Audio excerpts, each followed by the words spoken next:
Good morning to all of you. Welcome back to my channel Stree Dream. कैसे हैं आप सभी? उम्मीद करती हूँ आप सभी बहुत ही अच्छे होंगे, स्वस्थ होंगे, खुश होंगे एंड अपनी अपनी लाइफ में बहुत ही पॉजिटिविटी के साथ आगे बढ़ रहे होंगे। उम्मीद ये भी करती हूँ कि आप लोगों की पढ़ाई लिखाई भी अच्छी चल रही होगी। मैं भी ठीक हूँ और मेरी भी पढ़ाई लिखाई बहुत अच्छी चल रही है। आज ब्लॉग की शुरुआत हुई है सुबह के 9:30 बजे से। कल 3 दिन बाद मेरे हस्बैंड की कॉल आई थी, कॉल नहीं आई थी एक्चुअली, मतलब मैसेज से बात हुई थी। तो कम से कम 2-2.5 घंटे तक हम लोग चैटिंग ही करते रह गए, क्योंकि जैसे बात होती है उसी तरह से मैसेजिंग भी होती है कि कुछ देर तक नेटवर्क रहता है तो कंटिन्यू चैटिंग हो जाती है एंड नेटवर्क नहीं रहता है तो वेट भी करना पड़ जाता है, जिसके चक्कर में मैं काफ़ी लेट नाइट तक जगी थी और आज मैं सुबह नहीं उठी थी। और सुबह उठने के बाद फिर मैंने ब्रश किया, थोड़े से बर्तन बचे थे, बात करने के चक्कर में मैंने कुछ भी नहीं किया था।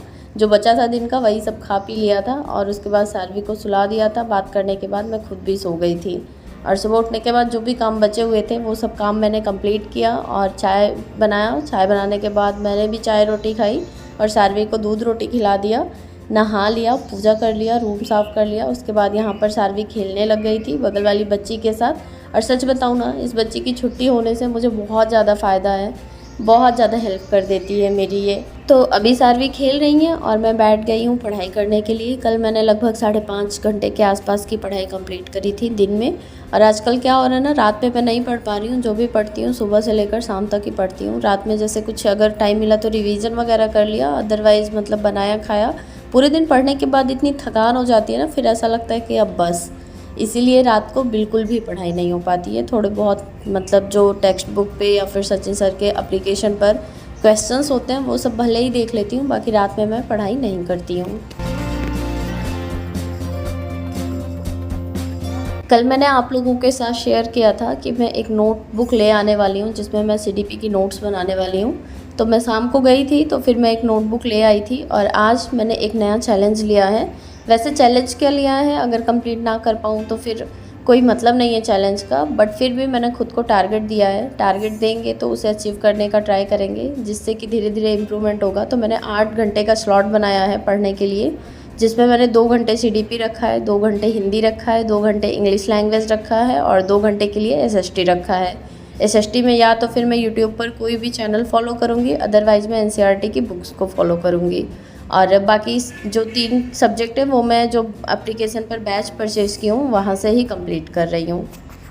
अब एग्ज़ाम में बहुत कम टाइम बचा है और सच बताएं तो नंबर इम्प्रूवमेंट नहीं हो रहा है मॉक टेस्ट में। जो मैं टेक्स्ट बुक पर देती हूँ मॉक टेस्ट, उसमें भी इम्प्रूवमेंट नहीं हो रहा है और सचिन सर के एप्लीकेशन पर भी लगभग 100 तक ही मार्क्स आ रहे हैं। एटलीस्ट 110 या फिर 120 तक मार्क्स आएंगे तब जाकर मैं मतलब उम्मीद करूँगी कि मेरा 90 नंबर आ जाएगा, क्योंकि लास्ट टाइम मैं बहुत ज़्यादा गई थी तो 103 नंबर तक गई थी मॉक टेस्ट में, वो भी एक ही बार गई थी। अदरवाइज़ मेरे 88, 90, 93 ऐसे ही मार्क्स आ रहे थे और लास्ट में 84 पर आकर सिमट गया। तो इसलिए मैं उम्मीद कम कर रही हूँ, मैं इम्प्रूवमेंट करने का ट्राई कर रही हूँ। और आप लोगों को एक बात और बताऊँ, कल मैं अपने हस्बैंड को बता रही थी कि मेरा इम्प्रूवमेंट नहीं हो रहा है टेक्स्ट बुक में, तो वो मुझे क्या सजेस्ट कर रहे थे कि अभी 40 दिन का टाइम बचा है, एक एक नंबर आधा आधा नंबर अगर बढ़ाने का ट्राई करोगी तो भी अच्छे से कंप्लीट हो जाएगा। टेंशन मत लो, मतलब फ्री माइंड होकर उसके बाद सिर्फ पढ़ाई पर कॉन्सेंट्रेशन बनाओ। वैसे अभी बहुत ज़्यादा मेहनत करने की ज़रूरत है। और पता है हम लोगों की मेन प्रॉब्लम क्या होती है, हम लोग सोचते हैं कि आज से नहीं कल से पढ़ना स्टार्ट करेंगे, शेड्यूल बनाते हैं, सोचते हैं कल से उसको फॉलो करेंगे और उसे फिर लास्ट में फॉलो नहीं कर पाते। जैसा कि आज भी मैंने रात को ही सारा सेटअप बना लिया था कि मैं कल इस तरह से पढ़ने वाली हूँ, बट मैं सुबह नहीं उठ पाई। और जब हम सुबह नहीं उठ पाते ना तो हमारा माइंड बहुत ज़्यादा नेगेटिव हो जाता है, पूरा दिन हमें इस बारे में गिल्ट रहता है कि हमने सोचा था नहीं हो पाया। बट फिर मैंने अपने आप को प्रिपेयर किया, मैंने सोचा ठीक है जो टाइम बीत गया सो बीत गया, पूरा दिन का भी टाइम बचा है, जितना यूटिलाइज़ कर सकती हूँ उतना यूटिलाइज़ करने का ट्राई करती हूँ। फिर 9:30 बजे के आसपास मैं बैठ गई थी पढ़ाई करने के लिए और एक स्लॉट में मैंने लगभग 3 से 4 टॉपिक कंप्लीट किए थे सीडीपी के, जिसमें मैंने सिर्फ एक टॉपिक देखा था जो कि नया टॉपिक था और जो पुराने टॉपिक हैं उसको मैंने नोट्स बनाने स्टार्ट कर दिए हैं। तो 3 टॉपिक का मैंने नोट्स प्रिपेयर कर लिया था। बीच बीच में कभी कभी सारवी इतना ज़्यादा परेशान करने लग जाती हैं, फिर जैसे मोरल मेरा डाउन होने लग जाता है, फिर मुझे ऐसा लगता है ना नहीं अब बंद कर दो, रख दो, मैं जैसे बहुत ज़्यादा थक गई हूँ। बट फिर भी मैं अपने आप को पुश करती हूँ कि नहीं थकना नहीं है, क्योंकि बहुत बड़ा स्टेप लेकर मैं यहाँ पर आई हूँ और अब भी अगर मेरा ये एग्ज़ाम नहीं निकलता है या फिर अब भी अगर मैं नहीं पढ़ पाती हूँ तो फिर मेरा यहाँ रहना बेकार हो जाएगा, क्योंकि यहाँ रहने का मेरा और कोई मोटिवेशन है ही नहीं, सिर्फ़ और सिर्फ मैं यहाँ पर पढ़ाई करने के लिए हूँ।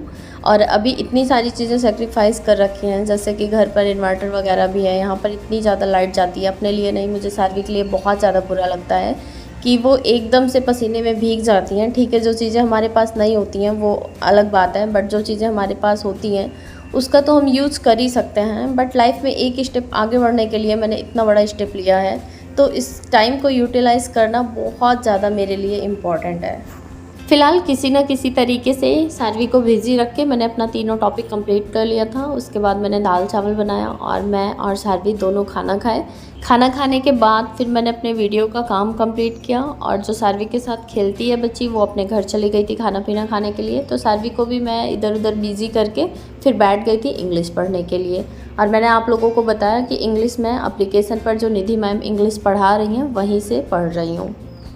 मुझे टीचिंग फील्ड के बारे में बहुत ज़्यादा नॉलेज नहीं है, मुझसे कई सारे लोग बहुत सारे क्वेश्चंस करते हैं, बट मैं ऑनेस्टली बताऊं तो मुझे सच में इस फील्ड के बारे में बहुत ज़्यादा नॉलेज नहीं है, क्योंकि स्टार्टिंग से मैं इस फील्ड के बारे में बहुत ज़्यादा इंटरेस्टेड भी नहीं थी। बट अब मेरे पास ऑप्शन एज ए ऑप्शन है, तो फिर मैं ट्राई कर रही हूँ कि कहीं कुछ अच्छा हो जाए मेरी लाइफ में, इसी फील्ड में मेरी जॉब लग जाए। बट क्योंकि मेरे लिए जॉब लगना ही बहुत ज़्यादा इंपॉर्टेंट है, और मैं भी आप लोगों से ही पूछती रहती हूँ। फ़िलहाल मुझे इतना पता है कि आगे चलकर सीडीपी का यूज़ तो होने वाला है, पर मुझे आप लोग ये भी बताइएगा कि ये जो मेरी लैंग्वेज है, हिंदी लैंग्वेज और इंग्लिश लैंग्वेज, क्या इसका भी आगे चलकर यूज़ होने वाला है क्या? तो इसके भी मैं अच्छे से नोट्स प्रिपेयर कर लूँगी।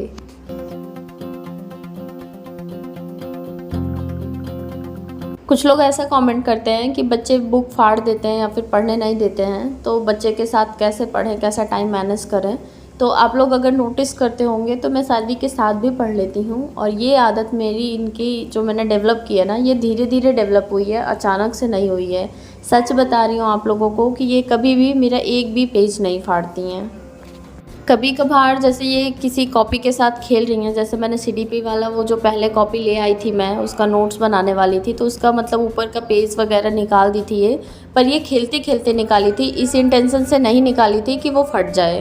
और ये आदत इनकी एक दिन में डेवलप नहीं हुई है। जब ये बहुत छोटी थी तब मेरे बीएड फर्स्ट ईयर के एग्ज़ाम होने थे, तब मैं थोड़ा थोड़ा करके पढ़ती थी और ये मुझे पढ़ते हुए देखती थी, इसलिए इनको धीरे धीरे ना आदत पड़ गई है। अगर आप लोग भी बच्चे के साथ पढ़ना चाहते हैं ना, तो स्टार्टिंग से ही उनको ये चीज़ें, जैसे आप घर के काम करते हैं तो बच्चों को समझ में आता है ना कि आप घर के काम कर रहे हैं, उनको नहीं डिस्टर्ब करना है, या फिर किसी न किसी तरीके से मैनेज करते हैं। जस्ट उसी तरह से सोचिए और उसी तरह से ये हैबिट डेवलप करने का ट्राई कीजिए।